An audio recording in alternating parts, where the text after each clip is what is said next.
이렇게 만나 뵙게 돼서 정말로 반갑습니다.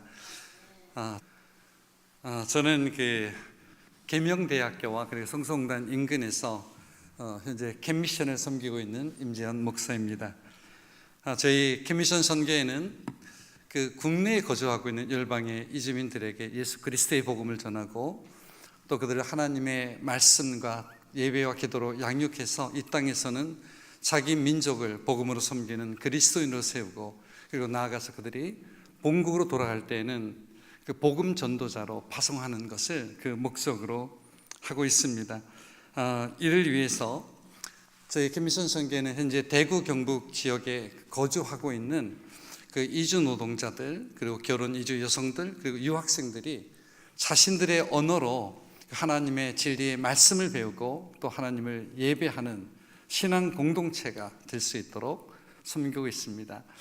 또한 저희 캠미션 선교회는 방금 말씀하셨던 것처럼 2018년 4월 1일 방글라데시 무슬림 청년 3명에게 한국어를 가르치고 그리고 복음을 전하기 시작해서 2025년 현재까지 약 22개국 약 2,000여 명의 그 열방의 이주민들에게 하나님의 사랑과 그리고 예수 그리스도의 복음을 전하고 있습니다. 저와 저희 가족은 1996년 이집트와 이라크에서 처음 선교사의 삶을 시작했습니다. 하나님께서는 저희들 한 나라와 한 민족만을 복음으로 섬기는 그런 선교사가 아니라 그 열방의 많은 민족들에게 복음을 나누고 또 그들의 영혼을 구원하는 그런 선교사의 삶으로 계속해서 저희들을 이끄셨습니다. 그 결과 저희들은 중동과 북부 아프리카, 그리고 동북아시아, 동남아시아와 서남아시아, 그리고 북미와 남미에서 그들의 언어와 삶과 종교를 배웠고 또 그들에게 복음을 전하는 그러한 삶을 살았습니다. 그렇게 저희들이 선교사로 사역을 하던 중에 2018년 저희가 잠시 대구를 방문하게 됐습니다. 그때 저희들이 그 계명대학교와 그리고 성서공단과 그리고 그 근처에 있는 그 와룡시장 인근에서 정말 수많은 열방의 사람들을 저희가 볼 수 있었습니다. 정말 하루에도 10개가 넘는 민족의 사람들을 만났고 그들과 대화를 나눴습니다. 정말 이전에는 생각해 볼 수도 없었던 너무 놀라운 일이 이 땅에서 이루어지고 있음을 저희들은 그때 비로소 알게 되었습니다. 저희들은 그들을 만나고 그리고 복음을 전하기 위해서 나라와 나라를 이동했습니다. 그 비자 그리고 재정과 또 언어의 문제뿐만이 아니라 예수 그리스도와 그분의 복음을 위해서 고난과 핍박도 받았고 그리고 때로는 생명의 위협까지도 겪었습니다. 극단적인 그 힌두교도와 무슬림들에게 저희들은 여러분 돌에도 맞았고 그리고 쫓겨다녔습니다. 한 번은 그 무슬림 마을에서 저희들이 그 마을에 사람들을 모아놓고 복음을 전하고 있던 중에 그 마을의 모스크를 책임지고 있는 그 이슬람의 지도자 이맘이 그 동네 그 마을 청년들에게 저희들을 공격하라고 명령을 내렸습니다. 저희들이 약 200여 명의 그 남녀노소 무슬림들에게 복음을 전하고 있다가 그들이 무기를 들고 저희들에게 다가오고 있는 것을 보게 됐습니다. 그 마을 사람들도 너무 놀라서 뒤로 모두 물러섰고 저희들도 너무 순간적으로 당황해서 어떻게 해야 할 바를 알지 못한 채 그들이 가까이 다가오는 것을 그저 바라만 볼 수밖에 없었습니다. 저는 순간적으로 그곳에서 우리가 죽을 수도 있겠구나라는 그러한 생각이 들었습니다. 그런데 바로 그때 성령님께서 저희들 마음속에 말씀을 하셨습니다. 저들에게 다가가서 친구라 하라. 우리를 공격하기 위해서 몰려오는 그 일단의 무슬림 청년들에게 성령님께서 저희들이 먼저 다가가서 그들에게 친구라고 말하라는 그런 감동을 주셨습니다. 정말 너무나 당황스러운 그 순간에 도무지 뭘 어떻게 해야 할 바를 알지 못했지만은 저희들은 성령님의 그 말씀을 저희들이 순종했습니다. 그래서 저희가 먼저 다가가서 아프나라 셔바이 발로 아첸 아무라 에칸의 아프나델 본둘 히사베 에서 칠람. 저희들은 성령님께서 말씀하신 대로 그들에게 우리는 이곳에 여러분의 친구로 왔다고 말했을 때 저희 자신도 도무지 이해하기 어려운 너무나 놀라운 일이 일어났습니다. 자기들 무슬림 마을에 와서 예수 그리스도의 복음을 전하는 저희들에게 너무 분노해서 우리를 돌로 치고 그리고 몽둥이로 공격하기 위해서 몰려왔던 그 일단의 무슬림 청년들이 그 친구라는 그 한 단어를 듣는 순간 정말 분노에 일그러졌던 그들의 얼굴과 마음이 모두 눈 녹듯이 녹아버렸습니다. 그리고 그들은 들고 있던 모든 무기들을 땅에 내려놓고는 우리에게 반갑게 인사를 하면서 그리고 심지어 친구라고 말하며 저희들을 포옹까지도 했습니다.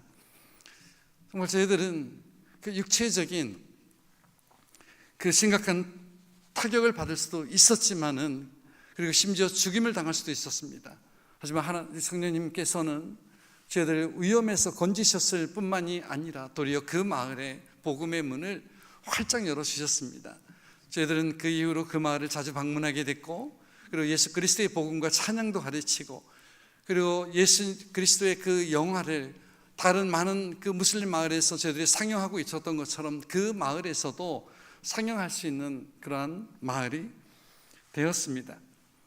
저희들은 이라크에서 정말 여러 차례 죽음의 고비를 넘겼고요. 시리아에서는 비밀 종교 경찰에게 붙잡혀서 구류되기도 했습니다. 북한에서는 중국에서는 그 북한의 탈북자들을 섬기다가 중국 공안의 습격을 받아서 유치장에도 갇혔고 그리고 3일 밤낮을 잠도 재우지 않는 그러한 신문도 받았습니다. 선교 현장에서는 날마다 풍성한 그 복음의 열매가 맺혔지만은 바울이 고백했던 것처럼 예수 그리스도와 그분을 복음을 위해서 저희들은 여러 번 줄이고 목말랐었고 그리고 고난과 핍박도 함께 받았습니다. 하지만 하나님께서 저희들의 선교사의 삶을 통해서 정말 너무나 크고 그리고 놀라운 그런 은혜와 사랑을 저희들에게 베풀어 주셨습니다. 오늘 시간이 어떤지 모르지만 제가 잠시 하나님께서 선교지에서 저희들에게 주셨던 그 많은 은혜 가운데 한 가지를 잠깐 나누고 싶습니다. 1996년 저희들의 처음 선교지가 이집트 카이로였습니다. 여러분 그 이집트를 가보신 분들은 알겠지만 그 카이로하고 그리고 그 지중해 항구 도시 알렉산드리아의 그 중간쯤에 쿠브라라는 조그만 마을이 있습니다. 근데 그 마을에서 한 교회를 섬기고 있는 이집션 목사님이 저희들을 그 교회로 초청을 했습니다. 주일에 그 교회에 와서 하나님의 말씀을 나누고 그리고 각 성도의 가정을 방문해서 교제해 달라는 그런 부탁을 받았습니다. 저희들이 얼마나 기뻤는지 모릅니다. 왜냐하면은 그 중동의 이슬람 땅에서 예수 그리스도를 구주와 주님으로 믿고 그리고 하나님을 예배하는 그러한 신앙인으로 그리스도인으로 산다는 것이 무엇을 의미하는지 저희들은 너무나 잘 알고 있었기 때문입니다. 여러분 그들은 예수님을 믿는 그 믿음 오직 한 가지 이유 때문에 사회적으로는 온갖 불이익을 감수해야 할 뿐만 아니라 그리고 언제든지 극단적인 무슬림들에게 교회와 가정이 공격을 당할 수도 있고 심지어 죽임을 당할 수도 있는 그러한 상황 속에서 그들은 하나님을 예배하고 있는 사람들입니다. 이제 저희들은 2주 후에 그들과의 만남을 위해서 하나님 앞에 정말 간절히 기도했습니다. 하나님, 저희들이 그들에게 나누어 줄 것이 하나도 없음을 너무나 잘 알고 있습니다. 하나님, 만약 저희들이 그곳에 가서 그들을 만나야 된다면은 저희를 통해서 하나님 그들을 깊이 만나 주시옵소서. 저희는 이렇게 간절히 2주 동안 기도했습니다. 그리고 이제 그 만당이로 한 주일에 대해서 저희는 카이로에서 일찍 버스를 탔습니다. 이제 2시간 정도 지나면은 우리가 만나기로 한 그곳에 제가 도착할 것입니다. 아내와 저는 같이 앉았고 그리고 어린 아들은 옆자리에 앉았습니다. 저희는 아무 말도 안 했습니다. 오직 조용히 기도만 하고 있었습니다. 그런데 약 1시간 정도 지났을 때 제 옆자리에 앉으시던 그 아내 이현성 선교사가 자기 팔꿈치로 저의 옆구리를 툭툭 쳤습니다. 그리고 아무 말도 하지 않고는 자기의 손가락으로 그 원피스를 입고 있는 자기의 가슴을 가르쳤어요. 그래서 제가 이렇게 봤습니다. 그런데 그곳에 있어야 될 그 단추 하나가 떨어져 나가서 원피스가 이렇게 벌려져서 그 가슴이 다 보였습니다. 아내 이현성 선교사는 너무나 놀라서 말을 하지 못하고 있었습니다. 그렇게 소중한 분들을 만나기 위해서 그렇게 더운 날씨에도 한국에서 가져온 가장 예쁜 그 원핏을 입고 그분들을 만나기 위해서 저희가 출발했는데 정말 전혀 예상하지 못했던 그 이상한 일이 일어났습니다. 그래서 저희가 그 버스를 막 뒤지기 시작했어요. 정말 한참을 열심히 찾았지만은 찾을 수가 없었습니다. 그럼 이제 우리가 어떻게 해야 될까? 어디에서 이 단추를 구할 수 있지? 근데 생각해보니까 단추를 구해도 단추를 꺼낼 수 있는 게 없더라고요. 하나님 이거 어떻게 하면 좋을까요? 그렇게 생각하다가 동시에 저희들 마음속에 그거 하나만 있으면 좋겠구나라는 생각이 떠올랐습니다. 여러분 그게 뭔지 아시겠죠? 그 당시에 그건 우리 한국 땅에서는 굉장히 흔했던 물건 중에 하나인데 바로 그것이 옷빈이었습니다. 그래서 하나님 앞에 정말 간절히 기도했어요. 하나님 저희들에게 옷빈 하나만 있다면 얼마나 좋을까요? 정말 1시간 동안 정말 그렇게 열심히 기도하기도 어려울 것 같아요. 정말 간절히 하나님 앞에 하나님 옷빈 하나만 주세요라고 그렇게 간절히 기도했습니다. 그리고 나서 금방 1시간 정도가 지나가고 이제 저희가 탄 버스가 내릴 때가 다 됐습니다. 여러분 어떤 일이 일어났을까요? 저희 정말 간절히 기도했습니다. 옷빈 하나만 주세요. 이제 버스가 이제 도착할 시간이 다 됐어요. 우리 어떤 응답도 받지 못했습니다. 이제 버스가 도착을 했고 어쩔 수 없이 내리게 돼서 아내는 자기 두 손으로 가슴을 가리고 그렇게 버스에서 내렸습니다. 이제 횡단보도도 없는 그 조그만 그 길을 건너가면 제가 만나기로 한 그 약속 장소가 있습니다. 그래서 제가 어린 아들의 손을 잡고 아내와 함께 그 길을 건넜는데 그런데 너무나 갑작스럽게 그 중동 사람들이 입는 통으로 짠 그 강목으로 만든 그 옷을 입은 어떤 사람이 저는 그때 그 청년이라고 생각했어요. 어떤 사람이 우리 앞에 갑자기 나타나더니 자기의 손을 우리 세 사람 앞에 내밀었습니다. 우리 세 사람은 너무 놀랬기도 했지만은 우리 앞에 내민 그 사람의 손바닥 위를 우리가 쳐다봤습니다. 여러분 제가 다시 한번 물어보겠습니다. 여러분 그 사람 손바닥 위에 뭐가 있었을까요? 어떻게 아세요? 대단하시네요. 그것 하나만 있으면 얼마나 좋을까?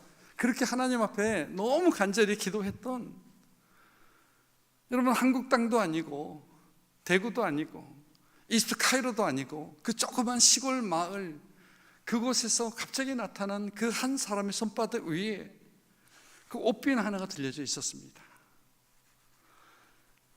그 아내 이현수 선교사는 고맙다는 말을 할 겨를도 없이 달려들듯이 그 사람의 손에서 옷빈을 낚아채고는 그 자기의 원피스에 꼽았습니다. 정말 예쁘지는 않았지만은 그 시급한 문제가 일시에 해결이 됐어요. 저희들은 너무너무 기뻐했습니다. 그런데 그렇게 우리가 기뻐하고 그러는 사이에 그 사람이 보이질 않았어요. 갑자기 우리 앞에 나타났던 것처럼 그렇게 그 사람이 갑자기 사라졌습니다. 그리고 나서 저희가 교회에 가서 그 주일에 하나님의 말씀을 제가 이렇게 나누고 그리고 각 성도들의 가정을 방문해서 교제를 나눴던 그 시간들, 정말이지 하나님의 너무 놀랍고 풍성한 그런 은혜가 넘치는 정말 그런 시간들을 저희가 보냈습니다. 하나님 저희들이 가야 한다면은 저희들을 통해서 그들을 만나주세요라고 저희가 너무 간절히 기도했습니다. 정말 하나님께서는 그 조그만 옷빈 하나를 통해서 그분이 친히 우리와 함께 하고 계시다는 사인을 보여주셨고 또 저희들을 통해서 그 모든 분들을 다 깊이 만져주시고 또 만나주셨습니다. 저희들은 온 마음을 다해서 정말 그 땅에 충성되고 그리고 신실한 그 그리스도인들과 함께 하나님을 높이 찬양했고 그리고 찬양 감사와 그리고 영광을 올려드렸습니다. 그리고 나서 몇 년이 지났습니다. 저희가 그 몇 년 후에는 그 중국과 북한의 접경 지역에 있는 전기도 없고요, 수도도 없고, 물론 당연히 사람의 인적도 없고 아주 깊고 험한 그 산속의 움막집에서 탈북한 남성들, 특히 청장년 10여 명을 그 먹거리와 그리고 피난처 그리고 복음으로 그들을 섬기고 있었습니다. 여러분, 그들과 함께 산다는 거 결코 쉬운 일 아니었고요. 그리고 또 누구나 할 수 있는 그런 일도 아니었습니다. 그 탈북자들과 또 그들을 돕고 있는 선교사들을 붙잡아서 북으로 끌고 가기 위해서 그 중국 땅에서 활동하고 있는 북한의 특무들의 그런 위협과 그리고 중국 공안의 그런 위협을 피해야 하는 그 날마다의 그런 긴장의 연속적인 삶이었습니다. 그리고 게다가 우리는 그들의 진짜 이름도 성도 모르고요, 어떤 사람들인지도 알지 못하는 그 탈북한 남성들과 함께 산다는 것은 정말 이제 날마다 치열한 그런 전쟁과 같았습니다. 그런데 어느 날 저희들이 가장 두려워했던 최악의 상황이 발생했습니다. 그것은 중국 공안의 습격을 받아서 저희들이 유치장에 갇혔고, 그리고 3일 밤낮을 재우지 않는 그러한 신문을 저희들이 받기 시작했습니다. 물론 그 당시에 저희 같은 선교사들은 그 중국 법원에서 재판을 받고 7년 6개월을 중국 감옥에서 보내는 것이 일반적이었습니다. 그런데 우리 북한 형제들은 북으로 끌려가게 되면은 공개 처형을 당해야 되는 그러한 처지에 놓여져 있었습니다. 하지만 하나님께서는 이렇게 악한 상황 속에서도 저희들 가운데 너무나 크고 놀라운 그러한 기적과 그런 표적을 보여주셨습니다. 중국 공안의 그 서슬퍼런 위협 속에서도 한 북한 형제가 담대하게 자기의 신앙을 고백을 했습니다. 그리고 하나님의 일을 통해서 그 중국 공안 대장의 마음을 감동시키셔서 그 북한 형제들을 석방케 하셨습니다. 그리고 위안 말기로 2개월 시한부 인생을 선고받은 그 한 탈북자 형제를, 살 소망이 전혀 없었던 그를 하나님께서는 완전하게 치료해 주시고 그리고 살리셨습니다.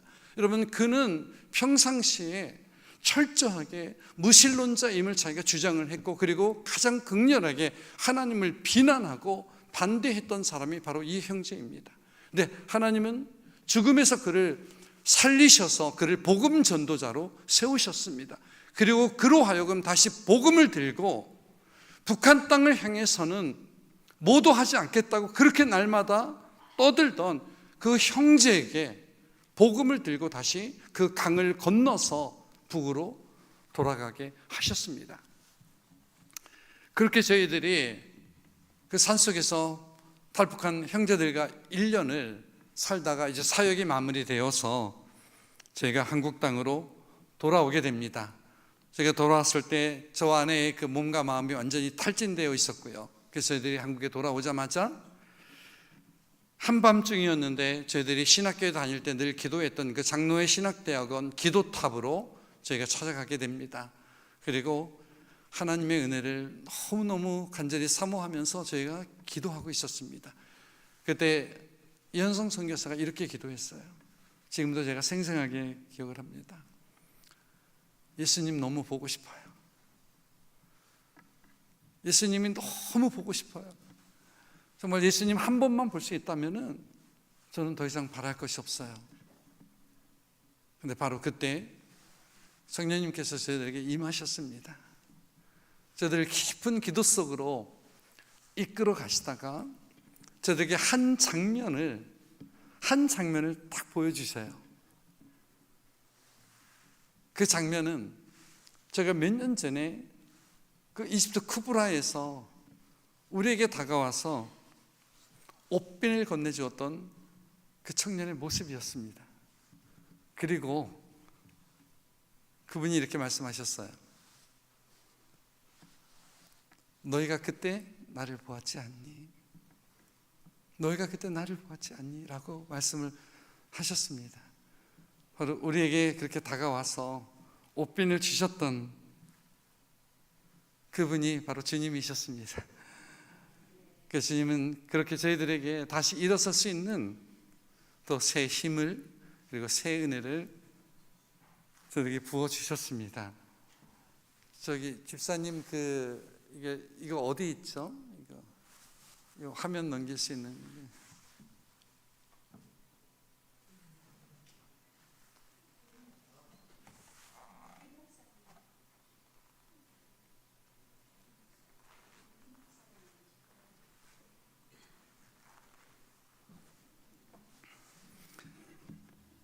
네, 집사님 하나만 넘겨주십시오. 네.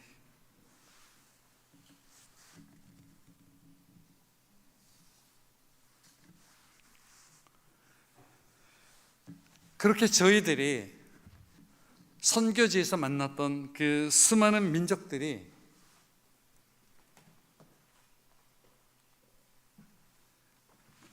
이 땅에서 살아가고 있는 것을 저희들이 보았습니다. 여러분, 저희들은 그들을 만나기 위해서 나라와 나라를 이동했고요, 그들의 언어를 배웠고, 그리고 많은 대가를 지불했습니다. 복음을 전하기 위해서 숨을 죽이고, 그리고 신분을 숨겼고, 그리고 고난과 핍박도 받았습니다. 그런데 그 땅에 살고 있었던 그 땅의 그 열방의 그 민족들이 바로 여러분이 살고 있는 이 땅에서 살아가고 있었습니다. 여러분, 그들은 모두 무슬림들이고 힌두교도이고 불교도들이고 정령숭배자들이고 그리고 무신론자들입니다. 여러분, 그 당시에 저희들은 이미 20년 이상을 선교사로 살아왔기 때문에 그것이 무엇을 의미하는지 저희들은 너무나 잘 알고 있었습니다. 그래서 저희들은 결정을 내립니다. 물론 기도했습니다. 그리고 성령님의 그런 이끄심을 받았습니다. 그동안 섬겼던 그 선교지들을 모두 정리하고 2018년 이 대구 땅에서 그 열방의 이주민들을 하나님의 사랑과 예수 그리스도의 복음으로 섬기는 일을 시작을 했습니다.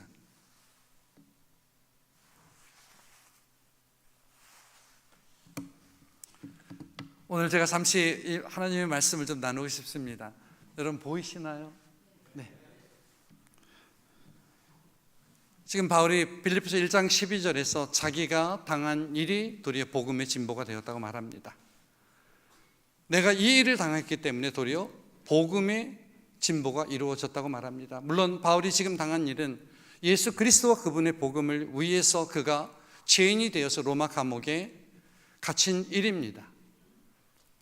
가이사를 예수로 하는 자들은 살려주지만은, 주님이라고 하는 자는 살려주지만은 예수를 주라고 하는 자들을 죽이라는 명령을 내렸던 바로 로마 황제 가이사가 살고 있던 바로 그곳에 오직 예수 그리스도만이 구주와 주님이시고 그리고 십자가의 복음을 선포했기 때문에 바울은 지금 그 복음의 죄인이 되어서 로마 감옥 바로 그곳에 지금 그가 갇혀 있습니다. 이 일로 인해서 바울을 알고 있던 그 초대교회의 많은 성도들은 절박한 위기감을 느끼고 있었습니다. 바로 이러한 때에 바울이 그들에게 이렇게 말합니다. 나의 당한 그 일이, 내가 예수 그리스도의 복음을 때문에 죄인이 돼서 로마 감옥에 그 갇힌 그 일이 도리어 복음의 진보가 되었다고 말합니다. 여러분, 그가 13절에서 이렇게 말합니다. 나의 매임이, 내가 로마 감옥에 갇힌 그 일이 그리스도 안에서 첫째는 온 시일의 안과 그리고 기타 모든 사람들에게 나타났다고 말합니다. 여러분, 여기서 여러분 두 부류의 사람들을 볼 수 있죠. 첫째는 시일의 사람들이고 그리고 기타 모든 사람들입니다. 여러분, 그렇다면은 그 시일의 사람들은 누구일까요? 그 시일의 사람들은 자신들의 그 출세와 그리고 성공을 위해서 로마 황제 가이사에게 피로 충성과 절대 복종을 서약한 로마의 정예 군사들입니다. 그들은 그들의 황제 가이사가 살고 있는 그 궁궐을 보호하고 그리고 황제의 생명을 지키면서 바로 그 궁궐 지하 감옥에 갇혀 있는 죄수들을 관리하는 로마 황제의 최정예 친위 부대들입니다. 바로 그들은 일개 보병 부대가 1000명으로 구성된, 그래서 최소한 9개로 구성되어진 9,000여 명의 로마 정예 군사들이 바로 이 시리 사람들입니다. 그리고 기타 모든 사람들은 그 로마 황제의 궁궐에서 활동하고 있는 상하 의원들과 그리고 로마 제국의 유력한 실력자들이고 권력자들입니다. 지금 바울이 그들에 대해서 그렇게 말합니다. 나의 매임이 그들에게 알려졌다. 이 바울이라는 한 존재가 무엇이기에 그들에게는 그 이름조차도 알 필요도 없고요, 관심조차 가질 필요도 없는 한 죄인에 지나지 않은 그에게 정말 놀라운 일이 지금 일어나고 있다고 말을 하고 있습니다. 그리고 마침내 그들 가운데 예수 그리스도를 구주와 주님으로 영접한 믿음의 형제들이 나타나기 시작했다고 지금 바울이 말을 하고 있습니다. 여러분, 이것이 바울이 1장 12절에서 말하고 있는 내용입니다. 나의 당한 일이 도리어 복음의 진보가 되었다.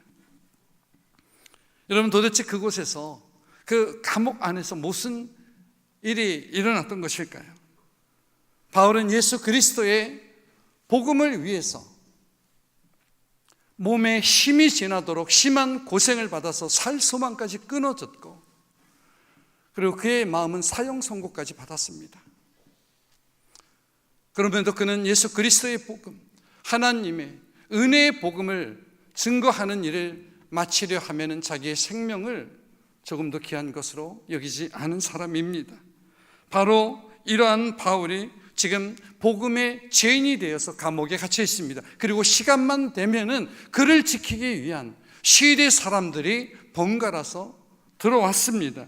예수를 주라고 하는 자들을 죽여야 하는 그 로마 황제의 그 명령을 절대적으로 복종해야만 하는 이 가이사 시대 사람들에게 예수 그리스도의 복음을 위해서 자기 생명을 조금 더 귀한 것으로 여기지 않는 이 바울이 그곳에서 무엇을 했겠습니까? 한 사람은 자기의 주님이신 예수 그리스도를 위해서 죽음을 두려워 하지 않았고요. 또 다른 사람들은 자기들의 황제를 위해서 피로 절대 복종과 충성을 맹세한 사람들입니다. 여러분, 아마 이 세상에서 복음을 듣기가 가장 어려운 사람들이 있다면, 그리고 이 세상에서 결코 구원받기 어려운 사람들이 있다면 그것은 바로 이 시대 사람들일 것입니다.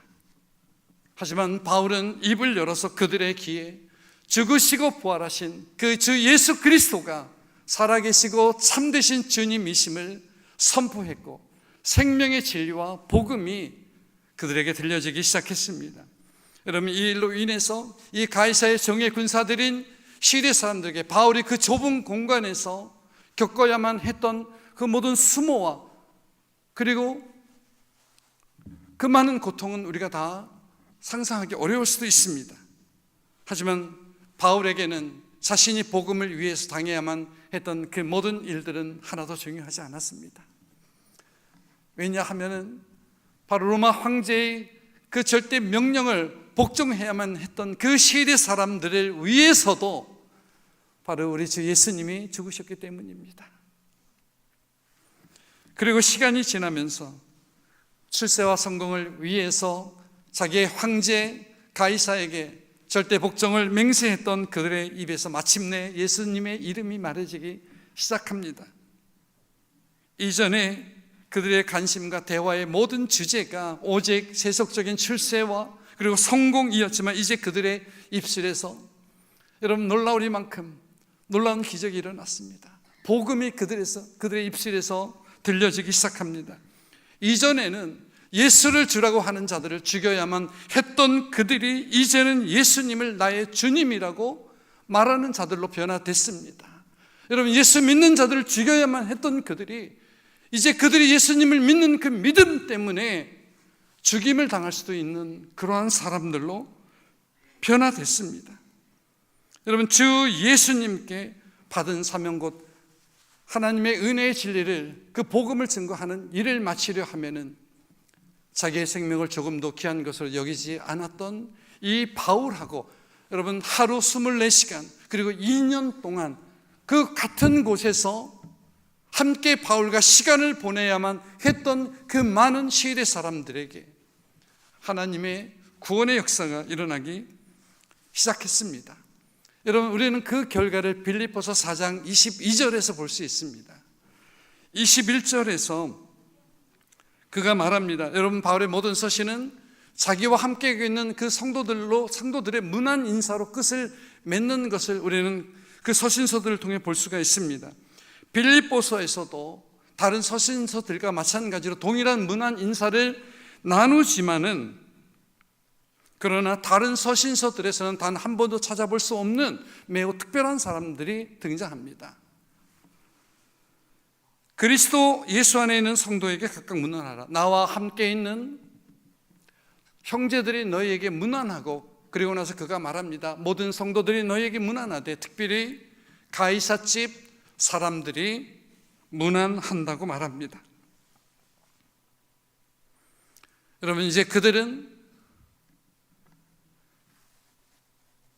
가이사를 나의 주님이라고 말했던 자들이었지만은 이제는 예수 그리스도를 나의 주님이라고 말하는 자들로 변화됐습니다.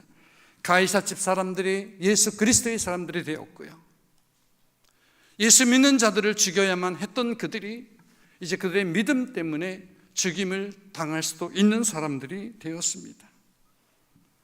여러분, 하나님의 은혜를 통해서, 그리고 바울을 만나지 못했다면은 결코 복음을 들어볼 수도 없었고, 그리고 결코 구원을 받을 수도 없었던 그들의 영원한 운명이 멸망과 지옥이었던 그들이 하나님의 은혜를 통해서, 그리고 한 충성된 그 증인을 통해서 하나님의 자녀가 되었고, 그리고 천국의 백성이 되었습니다. 여러분, 이제 이 질문을 여러분에게 던지고 싶습니다. 누가 우리에게는 가이사집 사람들일까요? 누가 여러분에게는 가이사집 사람들입니까? 저는 그들은 바로 이 땅에서 우리와 함께 살고 있는 열방의 사람들이라고 말하고 싶습니다. 여러분, 그들은 모두 무슬림이고, 그리고 힌두교도이고, 불교도들이며 정령 숭배자들입니다. 그리고 무신론자들입니다. 그들은 대부분이 예수님의 이름조차 들어본 적이 없는 사람들입니다. 여러분, 태어나서 지금까지 크리스마스가 뭔지를 모르는 사람들이 대부분이고요, 예수님의 이름조차도 들어보지 못한 사람들입니다. 하나님은 바울을 로마 감옥으로 보내셔서 결코 복음을 들을 수 없을 것 같았던 그 가이사집 사람들을 구원하셨던 것처럼, 이제 하나님은 가이사집 사람들과 같았던 그 열방의 사람들을 이 땅으로 보내셔서 그들을 구원하시기를 원하고 계십니다.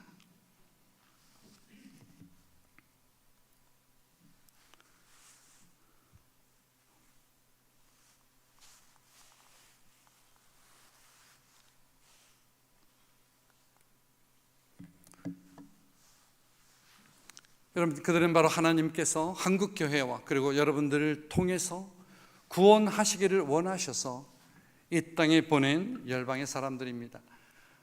이거는 2018년에 저희가 처음 할 장소가 없어서 그 탐앤탐스 스터디 룸에서 시작을 했고요, 그리고 사람들이 전도가 되고 많아지면서 이제 두 번째로 그 스터디 카페를 빌려서 한국어를 가르치고, 그리고 끝나고 나면 저렇게 다 모여서 예수님의 그 복음 이야기를 들려주기 시작하던 바로 그 초창기입니다. 그리고 그들 가운데 신앙을 고백하고 그 믿음을 고백하는 사람들과 함께 하나님을 예배하는 그러한 장면입니다.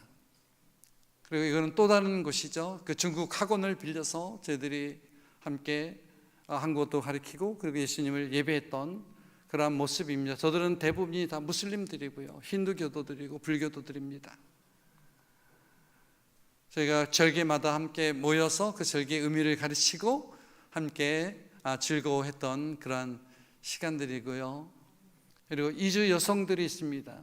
이주 여성들과 그들의 자녀가 지금은 중고등학생, 초등학생이 돼서, 그리고 현역 군인으로도 그들이 많이 복무하고 있습니다. 병원에 있는 이주민들 저희들이 찾아가서 복음을 전하고 있고요, 그리고 우리 센터에서 한국어를 가르치고 있는 그런 모습들입니다. 그리고 이분들은 그 시니어, 그 선교 한국 대구 경북 지부 시니어 선교회 분들이고요, 다 은퇴하시고 나이가 70이 넘으셨지만은 저희 센터에 와서 한국어 선생님으로 많은 도움을 주셨습니다. 그리고 한 분은 지금 키르기스탄에서 선교사로 사역을 하고 계시고요, 계명대 유학생들입니다. 그리고 이제 이런 모임이 거듭되면서 우리들 가운데 믿는 사람들이 나오면서 저희들이 성경 공부를 시작하게 됩니다. 여기 보면 인도 사람, 나이지리아, 방글라데시, 네팔, 중국 그 믿음의 형제 자매들이 있음을 볼 수 있고요. 그리고 좀 발전해서 가정교회가 나이지리아 가정교회, 인도 그리고 방글라데시 그런 가정교회가 만들어졌습니다. 그리고 여기 나이지리아, 필리핀, 카메룬 성만찬을 하는 모습이고요. 토요일은 이제 성경 공부를 저희들이 그 나라 언어로 이렇게, 그리고 이제 절기 때 함께 주님을 찬양하는 모습이고요. 그리고 우리들 가운데 세례 받기를 원하는 그 믿음의 형제 자매들이 있으면 세례를 주고요. 그리고 작년에는 그 6명의 새로운 그 신자들에게 저희들이 성주 계곡에 가서 세례를 주었습니다. 그리고 예배 후에는 셀 그런 기도 모임 하는 모습, 예배 후에 또 자기들 언어로 각각 저희들이 성경 공부 교재를 만들어줘서 그 나라 언어로 자기들 언어로 성경 공부도 하고 중보기도 시간을 갖고 있는 모습이고요. 우리 이준희 목사님이 이 모습을 많이 보고 싶어 하셨는데 정말 찬양이 너무 놀랍습니다. 악기가 필요 없고요. 정말 여러분이 한번 들어보신다면은 정말 이렇게 그 매력에 완전히 빠져버리실 겁니다. 이거는 한국 나이지리아 이주민 가정의 그 아이 그 유아 세례 받는 모습이고요. 부활절 때 저희가 매년 스포츠 데이를 가졌어요. 그 복음을 전도하기 위해서 새로운 친구들을 초청하면서 스포츠 데이를 저희들이 개최하고 있습니다. 또 다른 나이지리아 한국 가정 그 이캠 또 유아 세례를 받는 저희들 안에 있는 열방 그 이주민들 소중한 자녀들입니다. 어제도 이 친구하고 통화를 했는데 방글라데시 친구인데 이제 결혼을 해서 그 축하하는 그 모습이고요. 항상 저희들을 초청을 해서 함께 이렇게 식사도 나누고 또 라마단 기간에도 끝나고 나면 굉장한 파티를 하는데 저희들 꼭 초청을 합니다. 그리고 나서 저희가 먼저 예수님의 이름으로 기도하고 그리고 식사를 합니다. 저희들 사이에 불문율처럼 그렇게 정해져서 그렇게 함께 하는 시간들을 보냈습니다. 얼마 전에 의료팀이 와서 정말 불법 체류자들 너무 의료비가 비싸기 때문에 병원 가기 힘든데 오셔서 정말 많은 도움을 주셨습니다. 우리 교인 중에 나이가 제일 많은 그 제레시타 생일을 축하하는 그런 모습입니다. 여러분, 이 국내 이주민 선교 사역이 여러분 30년이 이미 지났습니다. 누군가에게는 1년도 되지 않았을 수 있고요. 누군가에게는 아직 시작하지 않을 수도 있겠지만은 벌써 오랜 세월이 지났습니다. 여러분, 지금 보고 계신 것은 그 법무부 출입국의 2025년 통계 얼보입니다. 2025년 8월 현재 국내에 거주하고 있는 그 이주민의 숫자가 273만 명입니다. 하지만 불법 체류자가 약 50만 명 이상으로 추산되기 때문에 실제로는 그 이주민이 330만 명을 넘었습니다. 그리고 여러분, 이주민 숫자가 전체 인구의 5%가 넘는 경우에 그 나라를 다문화, 다인종 국가로 분류합니다. 그렇다면 여러분, 대한민국은 어떻습니까? 한국은 이미 오래전에 다문화 국가가 됐습니다. 한국은 여러분 더 이상 단일 국가가 아닙니다. 단일 민족이 아닙니다. 다문화, 다인종 국가가 됐습니다. 그리고 2035년에서 2040년 한국교회는 머지않아서 500만 명이 다문화 시대를 준비해야 되는 그러한 부르심 앞에 저희들이 서 있습니다. 여러분, 대한민국은 이미 저출산과 고령화로 인해서 국내 이주민이 반드시 필요한 사회가 됐습니다. 여러분, 만약에 그들이 없다면 많은 것들이 멈춰버릴 것입니다. 수많은 공장이 멈춰버릴 것이고요. 어촌과 심지어 농촌도 멈출 수 있습니다. 여러분, 대구 인구가 현재 약 250만 명으로 보지만은 그러나 불과 2050년이 되면은 180만 명으로 급격하게 줄어들 것으로 예상이 되고 있습니다. 여러분, 열방의 이주민들은 더 이상 우리 사회의 이방인이 아닙니다. 이미 우리들의 이웃이 되었고요. 직장에서는 한 산업의 일꾼으로, 그리고 가정에서는 한 아내로, 그리고 학교에서는 학생으로 우리들과 함께 살아가고 있습니다. 그러므로 한국교회와 신자들에게 정말 가장 필요한 것은 국내 이주민 선교에 대한 여러분 인식의 변화입니다. 여러분, 밖으로 나가야만 선교입니까? 밖으로 나가야만 선교라는 그러한 인식이 여전히 한국교회 안에 많이 남아 있습니다. 저도 그렇게 생각했습니다. 2018년 저희들이 이 대구 땅에 오기 전까지 선교는 밖에서 해야 한다라고 생각을 했던 사람입니다. 이제 하지만 선교적 패러다임이 속지주의에서 속인주의로 변화되고 있습니다. 오랜 기간 동안 한 국가나 한 특정 지역 중심으로 이루어지던 선교가 이제 지구촌 어디든지 선교 대상국 사람들이 살고 있는 그 지역의 사람 중심으로 여러분 이 선교가 변화되고 있습니다. 그리고 민족과 사람 중심의 이 속인주의 선교를 감당할 수 있는 최적의 장이 바로 국내 이주민 선교입니다. 그 국내 이주민 선교를 향한 그 넓은 길이, 그리고 넓은 문이 여러분 활짝 열려져 있습니다. 여러분, 전국에는 300만 명이 넘는 이주민들이 흩어져 있고요, 소수의 이주민 선교 단체나 소수의 선교사들만으로는 절대로 불가능합니다. 바로 이 이주민 선교는 한국교회가 선교적 교회로 세워지고, 바로 한국의 성도들이 선교적 그리스도인으로 세워질 때 비로소 여러분 가능합니다. 여러분, 이제 각 교회들이 국내에서 그리고 직접 열방 이주민, 열방 선교에 참여할 수 있는 문이 활짝 열렸습니다. 이제 많은 민족들에게 복음을 전하는 것으로 이 땅에서도요, 여러분이 살고 있는 이 땅에서, 그리고 여러분 곁에 살고 있는 그 이주민들에게 복음을 전하는 그러한 패러다임으로 여러분 인식의 변화가 너무나 필요합니다. 바로 이것이 하나님께서 저희 캠미션에게 주신 사명이고 비전입니다. 여러분, 그들은 코리안 드림을 꿈꾸며 이 땅에 왔습니다. 그리고 성공하기 위해서, 돈을 벌기 위해서 이 땅에 왔지만은, 그러나 저희들은 그들에게 예수 그리스도의 복음을 전하고 그들을 하나님의 말씀과 그리고 예배와 기도로 양육해서 이 땅에서는 자기 민족을 복음으로 섬길 수 있는 그리스도인으로 세우고, 그리고 나아가서 그들이 본국으로 돌아갈 때에는 복음 전도자로 보내는 것을 그 목적으로 하고 있습니다.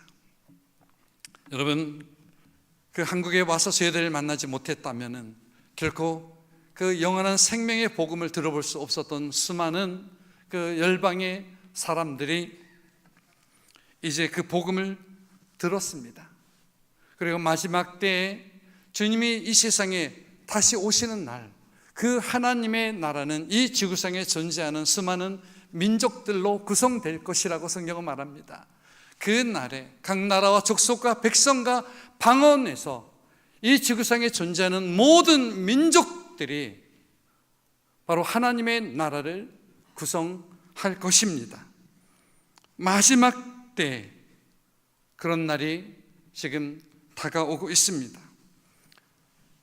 여러분, 우리들이 용서받고 그리고 구원받은 그리스도인으로서 여러분 이 세상에 더 살아야 한다면은 여러분 그 이유는 분명합니다. 여러분은 무슨 이유를 가지고 있습니까? 이 세상에 더 살아갈 수 있도록 하나님께서 여러분을 허락하셨다면은 여러분 그 이유가 무엇이겠습니까? 하나님은 모든 그리스도인들에게 다른 사람의 영원한 운명을 결정하는 복음을, 예수 그리스도의 복음을 우리에게 맡기셨습니다. 그럼 마지막 때 우리 주님이 이 세상에 다시 오시는 날, 저의 간절한 소망은 바로 저와 여러분들을 통해서 예수 그리스도의 복음을 듣고 구원받은 열방의 이주민들이 우리와 함께 하나님의 나라에 서 있는 것을 볼 수 있기를 간절히 소망합니다. 기도하겠습니다. 하나님, 감사합니다. 죄를 먼저 구원하신 그 하나님의 놀라운 은혜에 깊은 감사와 영광을 올려드립니다. 또한 하나님은 우리에게 누군가의 영원한 운명을 결정하는 복음을 맡기셨습니다. 하나님, 저희들에게 맡겨주신 이 사명을 감당할 수 있기를 간절히 원합니다. 열방의 민족을 향한 하나님 아버지의 애통하는 마음을 우리에게 부어 주시옵소서. 아버지의 사랑과 마음으로, 그리고 이들을 사랑으로 섬기며 예수 그리스도의 복음으로 이들의 영혼을 구원으로 이끄는 하늘의 통로로 저희를 사용하여 주시옵소서. 예수님의 이름으로 기도합니다. 아멘.